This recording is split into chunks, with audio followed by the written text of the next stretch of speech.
હાલમાં ચાલી રહેલી સ્થાનિક સ્વરાજ્યની ચૂંટણીઓમાં વાંસદા ખાતે કંડોલપાડા તાલુકા પંચાયતનો ચૂંટણી પ્રચાર ચાલુ છે, ત્યારે કોંગ્રેસના 30 થી વધુ કાર્યકરો ભાજપમાં જોડાતા કોંગ્રેસને ફટકો પડ્યો છે।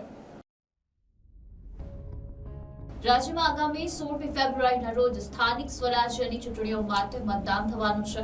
રાજ્યમાં 66 જેટલી નગરપાલિકા અને અન્ય તાલુકા પંચાયત તેમજ જિલ્લા પંચાયતની બેઠકોની ચૂંટણીઓ યોજાવાની છે। ત્યારે નવસારી જિલ્લામાં બિલીમોરા નગરપાલિકા તેમજ વાંસદા તાલુકાની કંડોલપાડા બેઠકની ચૂંટણીઓ યોજાનાર છે, ત્યારે હાલમાં તેનો પ્રચાર કાર્ય પૂરજોશમાં ચાલી રહેલ છે। તેવા સમયે વાંસદાના લીંબરપાડા ખાતે યોજાયેલી એક સભામાં કોંગ્રેસના 30 થી વધુ કાર્યકરોએ વલસાડના સાંસદ ધવલ પટેલના હસ્તે ભાજપનો કેસરીયો ખેસ ધારણ કરતા કોંગ્રેસને મોટો ફટકો પડ્યો છે। અનંત પટેલનો ગઢ ગણાતા વાંસદા વિધાનસભા ક્ષેત્રમાં વલસાડના સાંસદ ધવલ પટેલ કોંગ્રેસના કાર્યકરોને ભાજપનો ખેસ પહેરાવીને ભાજપમાં ઔપચારિક પ્રવેશ કરાવ્યો હતો। આ રાજકીય ઘટનાક્રમથી સ્પષ્ટ થાય છે કે ભાજપ એ કોંગ્રેસના આ મજબૂત ગઢમાં મોટું ગાબડું પાડ્યું છે અને આ પરિવર્તન સ્થાનિક રાજકારણમાં મહત્વપૂર્ણ બદલાવ સૂચવે છે।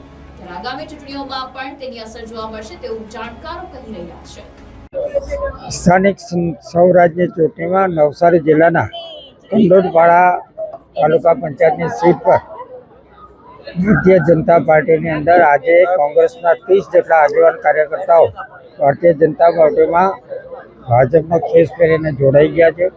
એ અમારો જીતનો પ્રથમ પાયો છે, કારણ કે આ સીટ ગઈ વખતે પણ અમારી કંડોલપાડા તાલુકા પંચાયત સીટના અમારા સુમનભાઈ પટેલ જે સભ્ય હતા એમનું દુઃખદ અવસાન થવાથી આ પેટા ચૂંટણી આવી છે।